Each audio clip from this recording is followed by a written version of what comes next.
bande konyonso bolanda kabiso partout na kacha yoka base TV lelo vraiment tozana tamula ya koso na binote toza un peu regret na motema tozali un peu regret na likamo na lingi na partager na bino sikoyo donc ngokola lelo vraiment ezaki prévite na sa l'émission mais vi makambo leka ki ba frontume leka ki lobi na Ruchuru entre ba M23 na ba FRDC déclaration il y a porte-parole il y a Monisco qui est venu pour la paix au Congo nde salinga souci et salinga souci makasi na yokeli président na biso mawa na miyokeli mawa na yokeli pemboka na biso mawa avec cette allure na ba déclaration oyo les porte-parole est-ce que porte-parole ngo batsai kombo nae na tala ko na kotanga ngo na kotanga pour déclaration il y a porte-parole il y a Monisco obayaki pour la mission de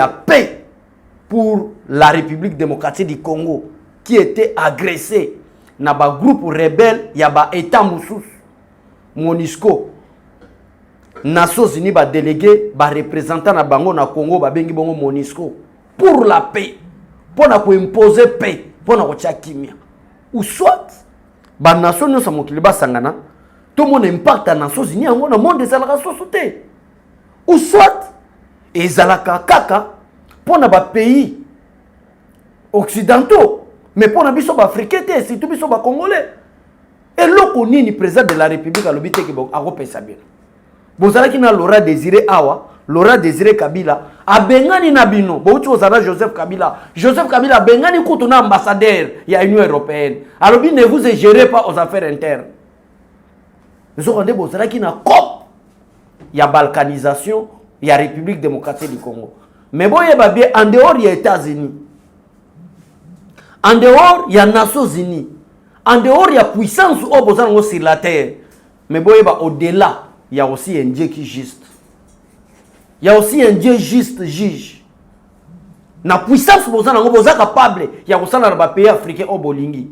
Vous êtes capable de faire un Mokili, au Bino Bolingi. Vous êtes capable de faire un bon mokili. Mais na nyonso bino bokosala wana. Na mayele bozana ngo. Na puissance bozana ngo. Na nyonso bokosala na biso ba africain. Boyeba kako bosana keloko mokote. Il y a un Dieu juste juge. Azomona ba plan nyonso bosala. Donc journal est vraiment idée émission ezalakite. Ezaki na se reposer na ndako. Bo te lobito continuer. Mais tant on azomona ba maman bazo violer. Ba papa bazo kata bango na ba machette bazo boma bango. Insécurité partout. Mais to kutani na président malamu. Alobi ke no to sil insécurité wana. Boke na ba vote na bino po bolongo la biso na embargo, bolongo libiso na embargo te. Bozo voter kaka contre ke to somba ba chat to somba makambo musute. Tamo bomoni Russie a comme que Lucas la diplomatie pour président Félix Tshisekedi na poste na bino européen biso to ko la message mabete pour te diaboliser message na biso président de la république a message azana poste na bino occidentaux azana poste na bino ba américain raison pour laquelle proposition ya Russie et qui na noté mais bino en attendant na bolingo président zanango boboyi kolongo la biso na embargo eloka liboso yami balé par rapport à la déclaration, il y a porte-parole, il y a Monisco. En attendant, ma maman va violer. En attendant, papa n'a pas massacré. Paix à ma casse, c'est la partie et sa République démocratique du Congo. Mais bino boya pour la paix. Dans la déclaration, il y a représentant, il y a Nations Unies Makambalobi. Totangango. Na ebibe to kopesa mo explication mo po bandeko ba comprendre que toza biso nyonso o nyonso benga mi congolais de père et de mère. En tout cas biso nyonso minito to na posa biso nyonso kaka. Je parle au congolais de père et de mère. Quelle que soit votre religion, quelle que soit votre capacité intellectuelle, quel que soit votre parti politique, quelle que soit votre province, si et seulement si vous êtes des pères et des mères de la République démocratique du Congo, dans moment il faut tous un système de cohésion nationale derrière les chefs de l'État. Parce que makambo a lire les okende kende mabe. Ndeka makambo na mone le kende mabe. Ya wana moni ete nga keno yambo ete. Tolo baloba makambo susu. total nous déclaration bolanda porte-parole makambu alobi ya Nations Unies. Les affrontements à Rutshuru. La MONUSCO s'est dit incapable d'affronter les M23. Totangango. La plus grande mission de l'ONU dans le monde, MONUSCO présente en République démocratique du Congo depuis plus de 2 décennies. C'est dit par la bouche de son porte-parole, Mathias Gilman, que les éléments de cette force onusienne sont incapables de faire face à un M23 super équipé. Landa malam peuple qu'on a bandé là. Na zongi li soupo na oloba ete nazalaki na bula kosala misote. Ba message biso to pesa bino ba congolais partout dans le monde. Par rapport à ba différents partis politiques na bino, par rapport à ba différentes religions na bino, par rapport à ba province toza. Mais si c'est seulement si que toza biso nyo so ba congolais de père et de mère. Bolanda message au malam. Bolanda message au malam ya porte-parole ya Nations Unies. Bon on a commencé que biso ba congolais ba yina biso poka to bota ma ba congolais. Poka nzamba pesa mabelo ba congolais. Et nzamba era sala ki mokili. Asala ki teke ngai na sali Congo awa, na sali Ghana awa, na sali États-Unis, asala ki mokili.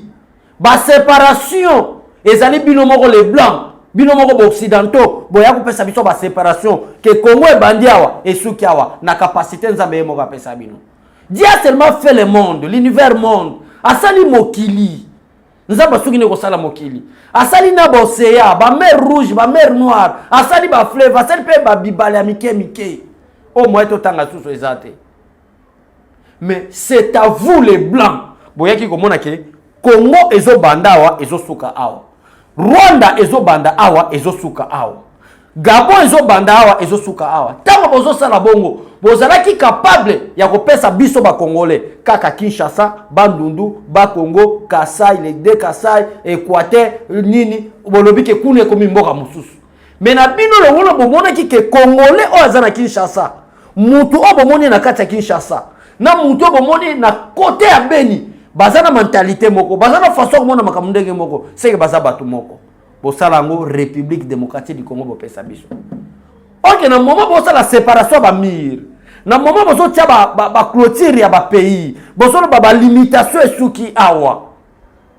Biso ba congolais boko ko sala nyoso bolingi bino bolobike no Congo e bandi na Kinshasa et keti kota ba Bunagana na ba Goma kuna na ba frontière na Rwanda. Bino moko na bino moko. Tozu héritage o bino moko bo partager mokili. Ndenge bo mona ki bon selon ba penser na bino occidentaux. Bo partager ba pays selon bino. Bino moko pe bo zu bo be ya biso Europe to mi partager les boy.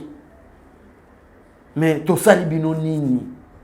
Na ko l'exata mingi te na loba ki lelo na loba mingi vraiment te tota na tali sa peuple congolais makam ndenge salemi. Na bandela maloba ya porte-parole ya MONUSCO.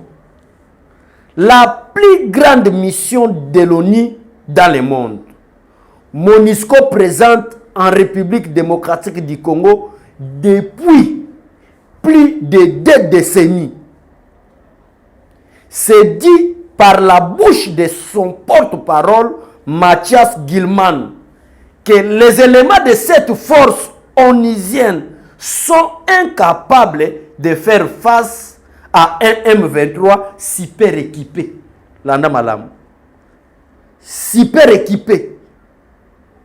C'est-à-dire, biso MONUSCO, ndenge tozawa, tozali incapable ya ko faire face na ba M23, o bazo boma ba congolais, o bazo bimisa ba minéraux na bango d'une manière illégale, o bazo violer basi ya ba congolais. Ba rebelle ngo pe baza ba congolais te mais baza identité na bango et bani bazo ba rwandais en attendant na mokilo biso tozo vivre toza na Nations Unies na kati ya Nations Unies toza na conseil ya sécurité o ba pesa ba résolution na ba pays o bazo benga ba pays voyou en attendant tozali na CPI cour pénale internationale o ezo kanga bato bazo sala ba crime de guerre mais bato bazo sala ba crime de guerre na kati ya Congo baza inquiété te, baza interpellé te, kaka ba promesse, ba ambassadeur ya ba pays occidentaux, bazokota ba réunion bazoloba ke ba réintégrer ba M23 o baza super équipé na kati armée congolaise. Non. Non. Trop c'est trop. Non. Biso pe to mayele. Tokoti ko sala ba déclaration moko te ya mabe contre bino. Parce que bino couple na bino ekomi awa ezala ko la Gilles. Ba Rwandais bazo boma biso, ba Rwandais basala biso mabe, ba Rwandais bazo violer biso. Tango Gilles a ko sala déclaration na ye, bino kaka batuti lokola, batuti bazwa bango. Bakotisa bango na kati ya ba conseil de sécurité, bakotisa bango na simple déclaration, il y a un parlementaire debout. Gilles n'engage pas l'IDPS. Gilles n'est même pas un secrétaire national de l'IDPS. Gilles n'est même pas c'est un simple parlementaire debout. Mais quand on a déclaration moko ya pamba sali face à crise zo le kana partie est ya République démocratique du Congo, bokanga ya za na prison. Nyonso na bolobi nini? Noto kanga ye kaka. IDPS l'état qui n'état de droit, mutu oyo alobi makama mabe, alobi lelo lobi to moni, batu babimina bateni basoluka ba Rwandais, un simple déclaration ya Gilles bandoki ya Congo bato balinga régime président Félix Tshisekedi te, bato basepela na président Félix Tshisekedi te, badiemeli na maloba ya Gilles pour bakose la président Félix Tshisekedi makambuke tala mutu na ye ya IDPS mutasa déclaration nde bakangi Gilles. Gilles a un pouvoir de ça 1 million na balabala te papa bemba ba Rwandais, même parlement debout ya Gilles wana et ça na plus il y a 500 000 personnes te. Et ça même na plus ça, il y a 500 000, il y a 100 000 personnes. Moi groupe ba combattant, oh bazala ka souci na mboka na bango. Bazana posa mboka na bango kende liboso. Bazana posa mboka na bango se développer. Bazana mboka na bango kende liboso. Ba comprenez que parti politique ka moko, on connaît tenti seke wa mulumba tikela biso IDPS ezo lutter pour l'état des droits ba yaka po bazwa ka information. Gilles lelo azana makala. Pourquoi na zongeli likambo Gilles lelo? Nazongeli likambo Gilles lelo par rapport ya maloba ya porte-parole ya MONUSCO. C'est officiel. Porte-parole MONUSCO ko loba maloba ote. Bato bazo kufa na est baza bandeko na biso ba congolais. Mboka o ba M23 bafandi qui sont des sujets rwandais identifiés na kati ya Union africaine partout ba yebi bien que ba M23 sont des rwandais. Ce ne sont pas des Congolais. Mais en attendant, ces pays ne fait rien. MONUSCO ne fait rien. Les lots porte-parole à MONUSCO, ils ont parvenu à yebisa ba konzi ya Congo. Ils ont parvenu à lobela ba Congolais. Ba Congolais bolanda malamu. Que biso MONUSCO toza makasi te ya kotelema division ya ba M23. Parce que ba M23 baza na bibundeli ya makasi ya koleka biso MONUSCO. Lokuta, ba ame wana basala wangwa. Na Rwanda basala ba ame wana te. Bino en tant que Nations Unies, boza capable akende ko bloquer pe ko sanctionner. Bateau bazo équipé ba M23. Pour te pas massacrer, nous sommes la vie humaine est sacrée. Bino en tant que conseil à sécurité, boza capable de boter la matériel nini. Parce que vous avez un secrétaire général à MONUSCO, représentant, il y a secrétaire général des Nations Unies. Donc MONUSCO, MONUSCO karaté, et ça des Nations Unies. MONUSCO parce que ça une partie des Nations Unies na Congo. Comment on a souka parce que mission na Bango na Congo. D'ailleurs, on a une mission des Nations Unies au Congo. C'est ONU. Mais quand on dit qu'il y a conseil de sécurité qui peuvent sanctionner l'État, soit le pays Oyo, Bazali, côté que la M23 Mandouki, c'est le porte-parole, il y a MONUSCO qui est bien équipé. Si on solution les années, dans le Congo, on va se foutre bien. Bon, il y a bien plus que le service de sécurité à Congo. Bozali na ba hélicoptère, Bozali na nyonso. Mais Bozol Baké, la MONUSCO est incapable. Il y a quoi attaquer bah M23 parce que baza bien équipé. Bon, ndenge pour lobby wana, pensez na bino ezani. Loko la bino boza na équipement makasi ya ko attaquer te. Mais boya ki pona paix, pona Congo. Siko pensez na bino sur ezani. Bozo kanisa nini pona Congo. Lokola M23 wana bino bolobi ke baza bien équipé. Bokoka ko attaquer bango te. Bozala incapable à attaquer bango. Lokola boza incapable, vous raisonnez faire maintenant quoi? Nde ya wana. Et l'autre poussé biso tonga le peuple congolais to ya to expliquer bino que plan ya balkanisation ya Congo. Et ça conseil à sécurité wana défendre les yango. Bazoka de voies et moyens comme est-ce que bako simbi sa président na biso touche pour balkaniser la République démocratique du Congo. Après bazui bana bitinda na bango ya awa. O bazana kacha ba parti politique babandi ko attaquer président de la République. Bozomona kopu na bango. Kopu na bango. Et ça va multinational qui se cache derrière le M23, qui se cache derrière le Rwanda. Bino lokola Gila lobaki na lingala bolanda ki so bolandi bisope. Lo seke bolanda ka lingala. Po Gila lobaka chouanité na makambo lobaki bino boke kangai. Alba lingala. C'est-à-dire bozilanda ka pe lingala bino bandeko na biso a Rwanda. Botika kaka ko publier na ba page na bino na ba compte Twitter na bino biso to baye Kagame c'était dictateur. Non. Tozalaki na dictateur plus que Kagame na Rwanda, mais c'est Mobutu.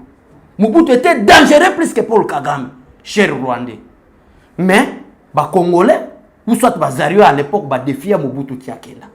Vous n'êtes pas capable de le coller, vous avez la hypocrisie. Parce que vous avez tout le monde, même les Rwandais, vous avez commenté, et ça n'a pas de Kagame, vous avez distraire le peuple congolais. Vous bimana babalabala, namboka na binoka kuna. Boloba communauté internationale, ba tia Paul Kagame dictateur, ba ko comprendre que vous ne tant que vous avez calme. C'est que botika ka makamba ba compte Twitter bobi parce que nous en avons l'expérience à Mobutu Namboka. Un lion, un dangereux permanent, mais peuple zaïrois va défier. Botika ko distribution.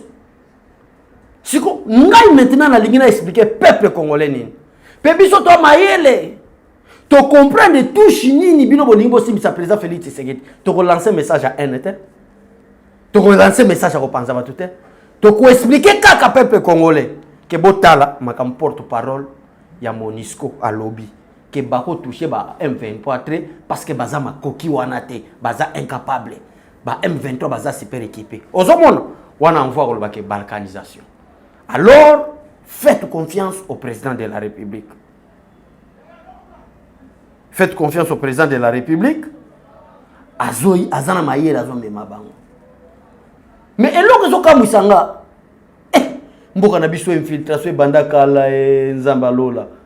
Gloire à Dieu, toi na batulokola, mutulokola président Félix Tshisekedi ayeko zo président mbelelelo so ibakabila o ba Joseph Bazana pour partir lelo. Mbele za plus que enfer. Mais ça linga so mona so to mali le peuple congolais bande konanga.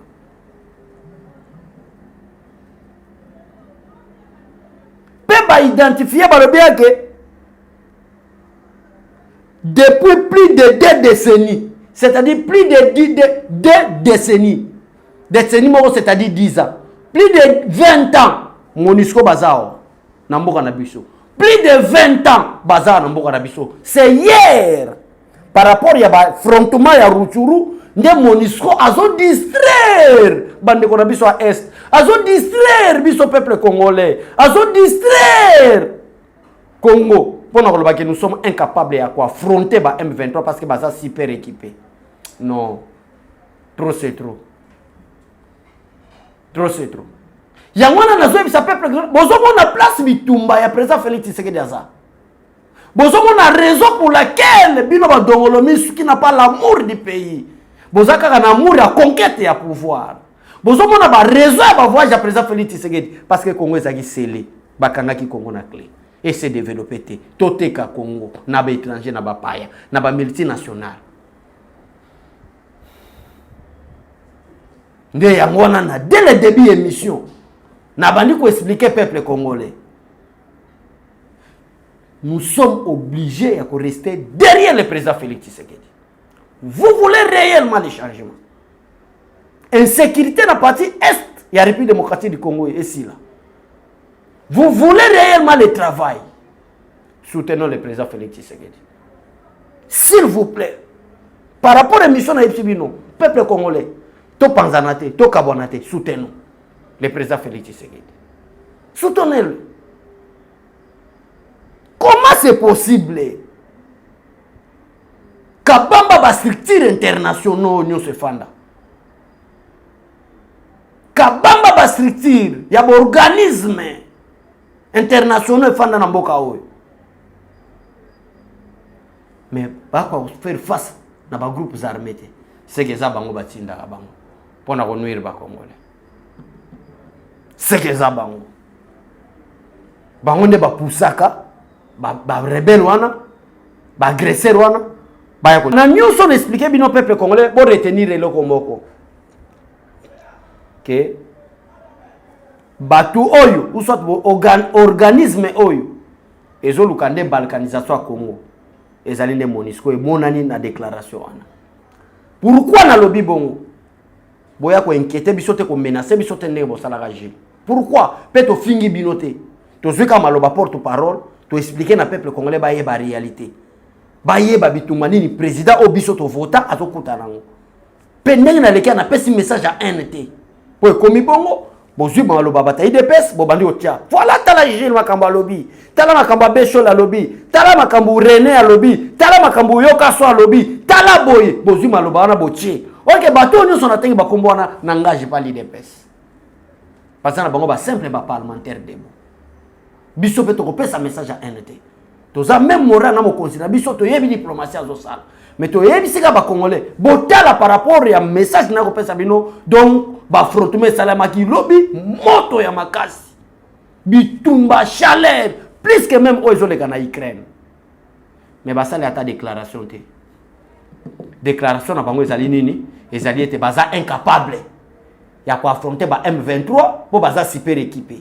officiellement c'est le porte-parole de la MONUSCO azolo bango.